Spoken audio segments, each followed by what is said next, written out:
Bab 2063. Aku bahkan telah memberi hatiku kepadamu. 1. Memanggil leluhur. Mile tersenyum pahit. Apa gunanya memanggil?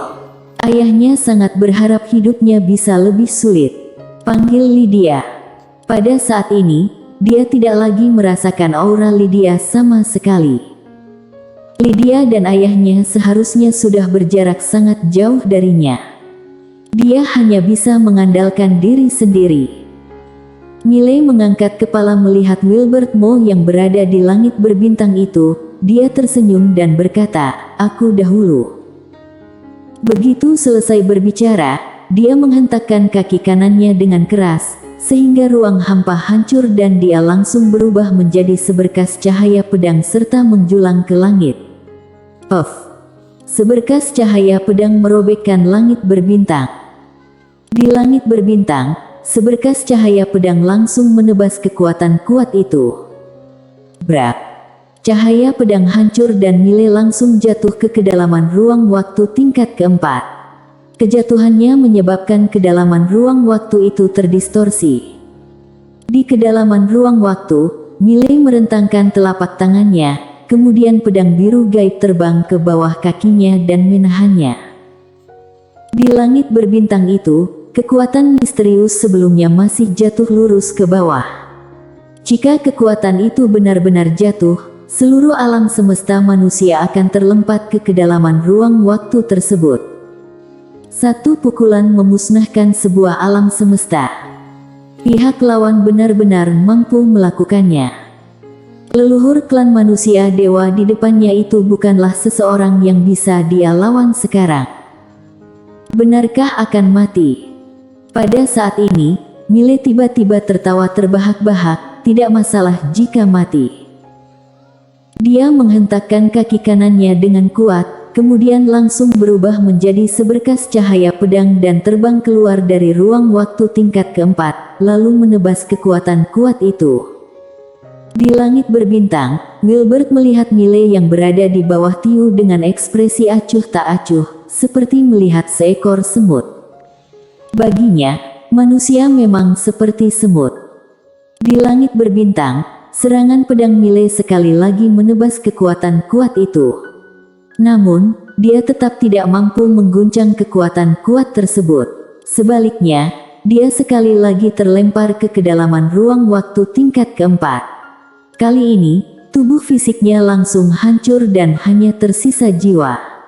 Kekuatan yang jauh berbeda. Di langit berbintang, Wilbert menatap Mile yang berada di kedalaman ruang waktu itu, kemudian berkata, tidak sadar diri. Mile keluar dari kedalaman ruang waktu, kemudian menatap Wilbert sambil tersenyum dan berkata, lanjut. Begitu selesai bersiara, dia hendak beraksi lagi, namun Lydia muncul di sampingnya saat ini. Lydia kemudian menatapnya dan berkata, jika masih beraksi, kamu akan mati. Pada saat ini, Mile telah terluka parah. Jika dia masih beraksi, pasti akan mati. Kedua orang itu tidak berada pada level yang sama. Leluhur klan manusia dewa. Sosok seperti apakah itu? Dia merupakan bos super pada puluhan ribu tahun yang lalu. Meskipun hanya roh sisa, Mile juga tidak mampu melawannya. Mile tersenyum dan berkata, aku tidak peduli. Lydia menatap Mile, beberapa saat kemudian, dia tersenyum dan berkata, aku akan menemanimu. Selesai berbicara, dia secara inisiatif memegang tangan Mile. Pada saat ini, Klu tiba-tiba berkata, apa yang mati? Tuan Muda Ye, karena mereka sudah memanggil leluhur, ayo panggil leluhur juga. Mile menatap Klu sambil tersenyum dan berkata, Nona Klu, aku tidak bisa memanggil leluhur, juga tidak ada siapapun yang bisa aku panggil.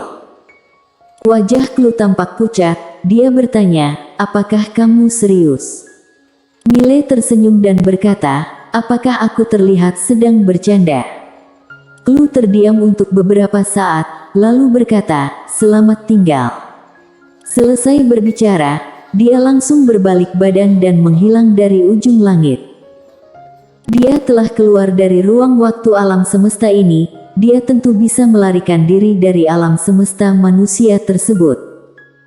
Sesungguhnya, dia sudah lama ingin pergi dari dunia alam semesta manusia ini.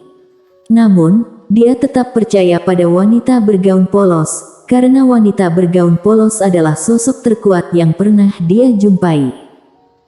Namun, setelah melihat leluhur klan manusia dewa, dia sedikit tergoyah. Benarkah wanita bergaun polos lebih kuat daripada klan manusia dewa? Jika itu benar, mengapa masih belum muncul hingga saat ini? Jika dia tidak muncul, hanya ada satu penjelasan untuk hal ini, yaitu dia takut. Oleh karena itu, dia langsung memilih untuk melarikan diri. Saat melihat Clue melarikan diri, Miley menggelengkan kepala sambil tersenyum. Dia tidak menyalahkannya, karena setiap orang memiliki hak untuk memilih. Namun, dia cukup terkejut. Beberapa orang yang kamu anggap sebagai teman, sesungguhnya kamu tidak dianggap sebagai teman. Beberapa orang hanya ingin menikmati kekayaan bersama, tetapi tidak ingin menanggung kesulitan bersama.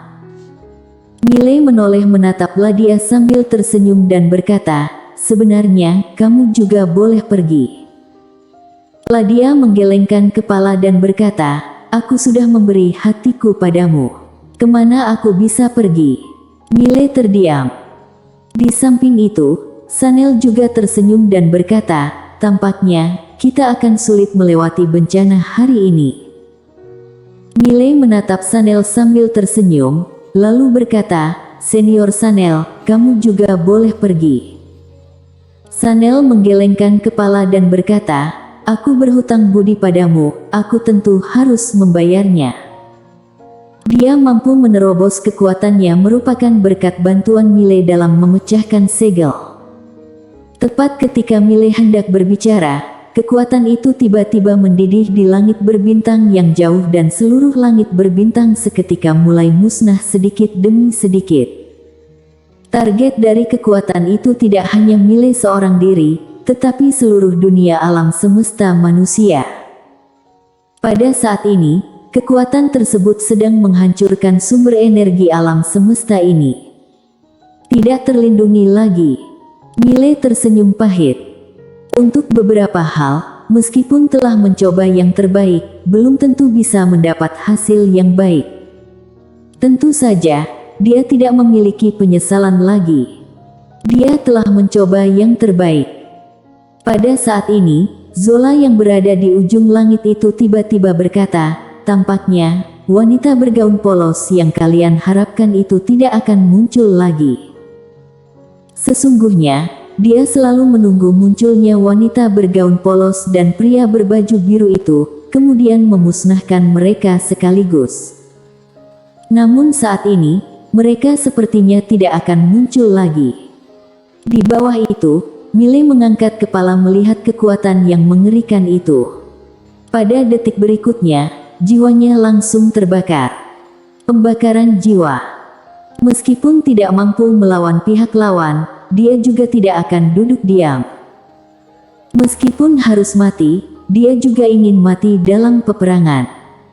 Tepat ketika Miley hendak bertindak, seketika terdengar suara dari langit yang jauh, yang berkata, "Tunggu. Tuan Muda Ye, tunggu." Mendengar ucapannya, Miley mengangkat kepala melihat ujung langit yang jauh. Ruang hampa di sana seketika retak dan seorang pria paruh baya segera terbang keluar. Bersambung.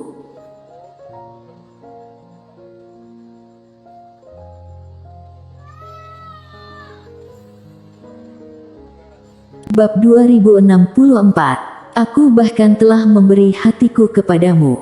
2. Sosok yang datang merupakan Kaisar Jun. Saat melihat Miley sedang membakar jiwanya, seluruh tubuh Kaisar Jun merinding. Dia segera muncul di depan Miley dan menepuk pundak Miley.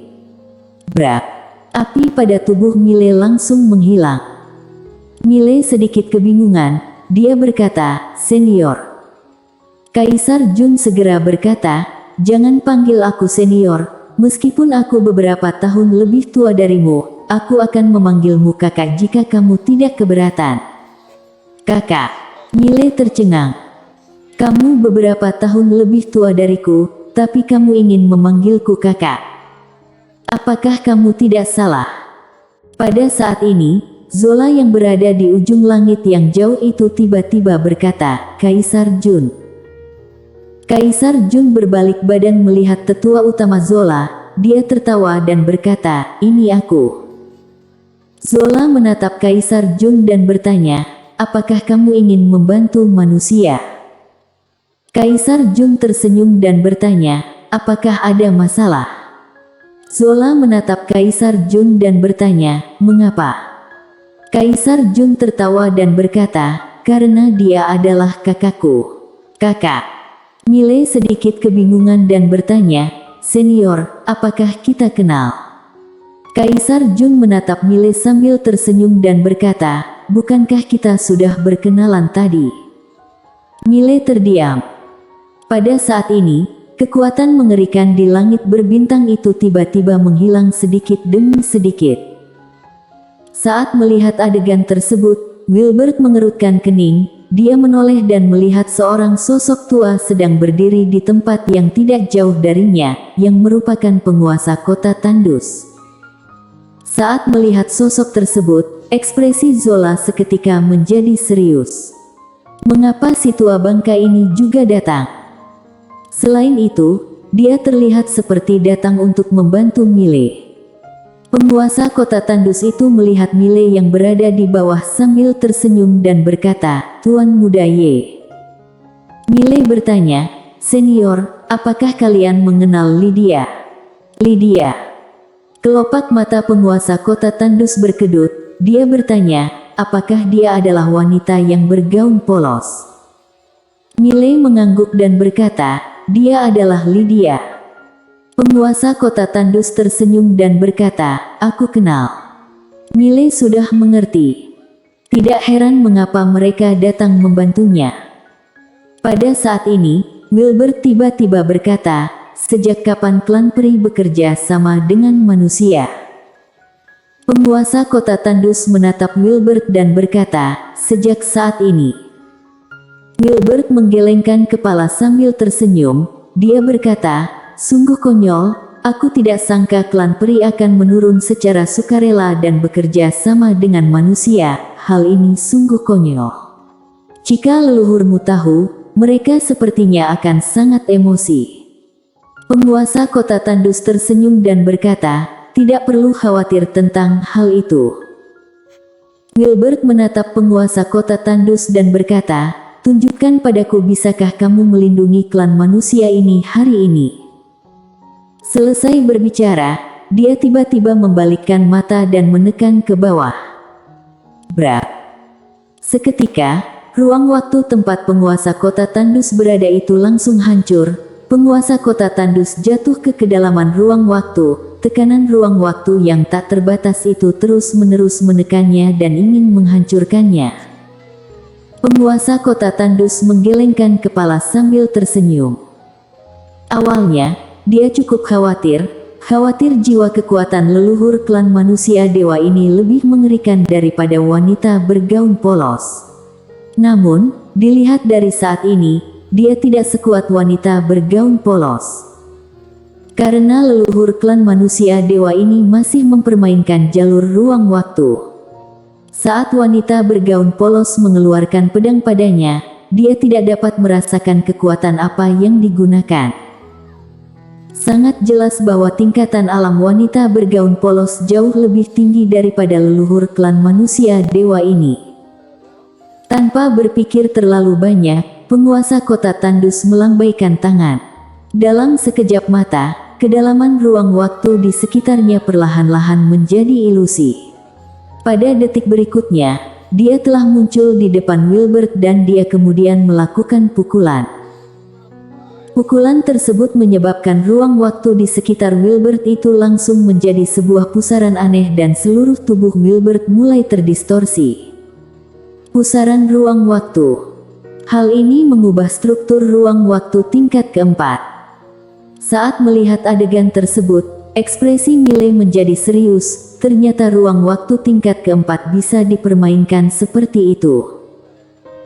Wilbert yang berada di kedalaman pusaran ruang waktu itu tersenyum menghina, dia melambaikan tangannya dan ruang waktu di sekitarnya langsung kembali normal. Pada saat ini, penguasa kota Tandus datang dengan pukulan. Wilbert menunjuk dengan jarinya dan seberkas cahaya pulit melintas pada jari tersebut. Brak! Seiring dengan bergemanya suara ledakan, penguasa kota Tandus seketika mundur sejauh ratusan meter. Berada pada posisi yang merugikan. Penguasa kota Tandus tertawa, kemudian kembali bergegas keluar. Pada saat ini, Zola yang berada di bawah itu tiba-tiba melihat Mile dan berkata, "Semua manusia dewa, dengar pada token Ling, bunuh dia." Selesai berbicara, dia bergegas keluar lebih dulu. Sedangkan semua master klan manusia dewa di sisinya juga bergegas keluar. Hanya ada satu target dari semua manusia dewa, yaitu Mile. Sangat jelas bahwa Zola sangat ingin membunuh Mile. Wajah Mile tampak tidak senang, klan manusia dewa sungguh terlalu meninggikan diri. Mereka tidak hanya memanggil leluhur, tetapi juga ingin melakukan perkelahian tim pada kami. Pada saat ini, Kaisar Jun yang berada di samping itu melihat Mile. Dia kemudian segera melindungi Mile dari depan. Dia marah besar dan berkata, "Jika ingin membunuh kakakku, kalian harus melangkahi mayat kaisarku." Mile terdiam. Bersambung.